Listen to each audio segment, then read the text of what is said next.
मान लो कोई राह नहीं दिख रही हो, आपको लग रहा है कि मैं बहुत फंस चुके हूं और निकल नहीं पा रहा हूं, मार्ग नहीं मिल रहा, थोड़ा सा लाल चंदन जहां ये जल बहता है इसके दोनों ओर, इधर गणपति इधर कार्तिकेय, थोड़ा थोड़ा लाल चंदन दोनों जगह पर लगाना प्रारंभ करो और उत्तर की ओर मुख कर कर दक्षिण में खड़े होकर शिव जी को जल चढ़ाना प्रारंभ करो। 3 या 4 दिन तक आपने अगर दोनों जगह पर चंदन लगाकर दक्षिण में खड़े होकर उत्तर की ओर मुख कर कर भगवान के शिवलिंग पर जल चढ़ाया, पहले लगाना चंदन दोनों ओर लाल और फिर जल चढ़ाना, 3 से 4 दिन में स्वयं मेरा भोले बाबा आप। शिव महापुराण की कथा कहती है, कई लोग कहते हैं गुरुजी हमने ये उपाय करा और हमारा 3 महीने में काम होना चाहिए, तो होगा, परंतु एक शर्त है कि पौधा, समझ गए, बड़ा होना चाहिए। मतलब तुमने जो उपाय करा, करने के बाद तुम्हारे मुख से शंकर का गुणगान होना चाहिए कि मेरा शंभु मेरा ये कार्य करेगा। श्री शिवाय नमस्तुभ्यम, ओम नमः शिवाय, पंचाक्षर मंत्र, मूल मंत्र शिव महापुराण का या महामृत्युंजय मंत्र आपके मुख से आपने उपाय करा, पर साथ में शंकर का भजन करना जरूरी है। पौधा बड़ा करना है तो जल तो डालना पड़ेगा, कार्य सिद्ध करना है तो शंकर का गुणगान करना पड़ेगा, शिव का स्मरण करना पड़ेगा। भक्त शिव महापुराण की कथा कर रही है, देवराज से भगवान शंकर कह रहे हैं कि तूने मेरे मंदिर में प्रवेश करा, पहला, दूसरा शिव महापुराण की कथा सुनी, तीसरा बेलपत्री के वृक्ष के नीचे प्राणों को त्यागा, ये तेरे को सुख दे गया, इसलिए मैं स्वयं तुझे लेने के लिए आ गया। शिव महापुराण की कथा कहती है अगर भूल से भी व्यक्ति शंकर जी के मंदिर के बाहर से भी निकल जाता है तो भी शंकर करुणा कर देते हैं साहब, तो भी शिव कृपा कर, मात्र भूल से निकल, इतना तो करना स्वामी जब प्राण तन से निकले, गोविंद नाम फिर प्राण तन से निकले। महाराज प्रभु सम्मुख खड़ा हुआ, हमारा विश्वास दृढ़ हो, हमारा भरोसा दृढ़ हो। देवराज के प्राण छूटे, शंकर सामने खड़े थे।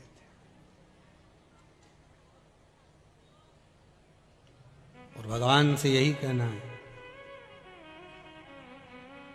लिखण वाले तू होके दयाल लिखना, मेरे नयन भीतर शिव का दीदार लिखना, मेरे नयन भीतर शिव का दीदार लिखना, जिब्या पे लिखना नाम शंकर का, जिब्या पे लिखना नाम शंकर का, कानों में शिव महापुराण लिखना, हो कानों में शिव महापुराण लिखना, मेरे हृदय अंदर शिव जी का प्यार लिखना, मेरे हृदय अंदर शंकर का प्यार लिखना। भगवान अंतिम समय में अगर मेरे प्राण भी छूटे तो तेरा दर्शन हो।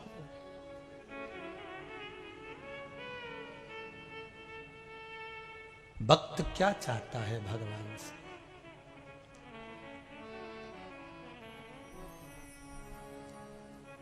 किसी ने पूछा गुरुजी इतनी पुराण 18 पुराण की रचना वेद व्यास जी महाराज ने करी और 18 उपपुराण, 18 पुराण है और 18 उपपुराण।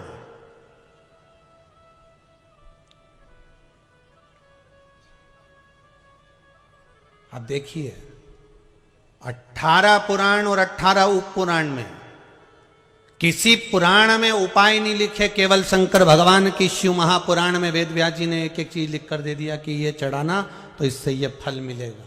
पर मन को शिव में लगाओगे तो मिलेगा। एक भगत बड़ी सुंदर लाइन गाते थे महाराज कि प्रीत करो सो ऐसी कर जो जैसे लोटा डोर, और गलो फसावे आपनो जी रे पानी पीवे कोई काना प्रीत निभाजो जी मने भूल सर मत जाना। अगर प्रीत करो तो ऐसी करो। तो लोग कहते हैं गुरुजी 18 पुराण 18 उप पुराण, इतनी पुराने होने के बाद सारी पुराण में कहीं नहीं लिखा, केवल एक शिव महापुराण में लिखा कि शंकर को ये चीज काली तिल चढ़ाना, काली मिर्च चढ़ाना, ये चढ़ाना, वो चढ़ाना, शिव को चढ़ाने से ही फल मिलता है। और ये चीज चढ़ाना, ये चीज रखना, ऐसी बेलपत्र चढ़ाना है, बेलपत्री की डंडी का मुंह किधर होना चाहिए।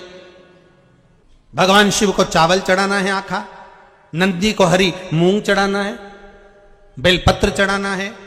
ये सब शिव महापुराण में वर्णन कर दिया।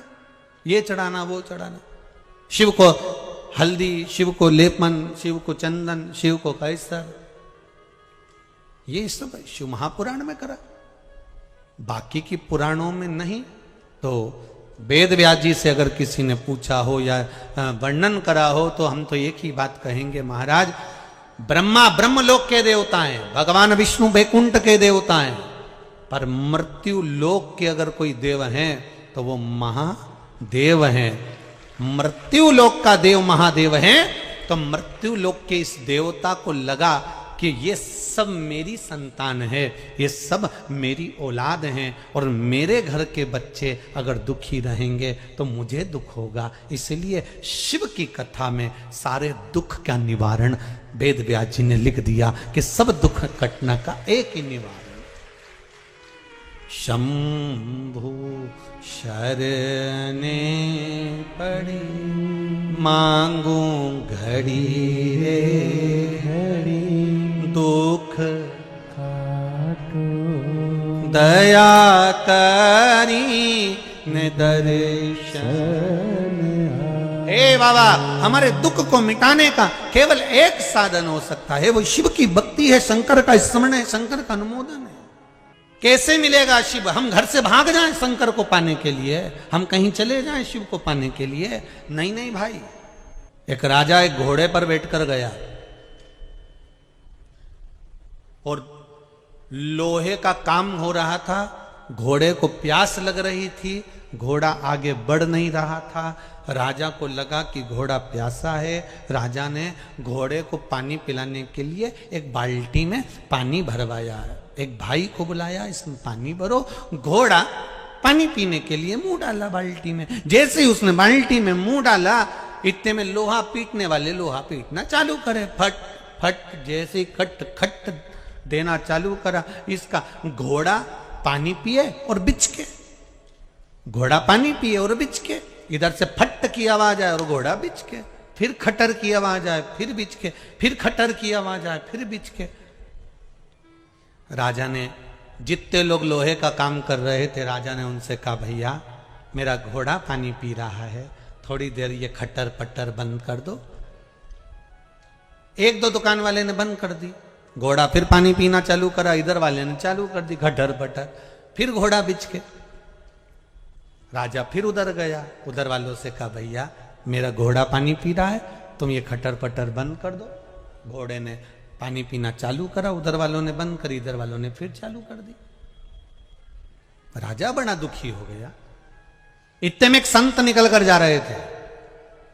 संत ने कहा, महाराज क्या हुआ? घोड़ा पानी नहीं पी पा रहा, ये खटर पटर के कारण। संत ने कहा, महाराज ये खटर पटर जिंदगी में कभी खत्म नहीं होने वाली, घोड़े से कह दो पानी पीना हो तो पी ले आए।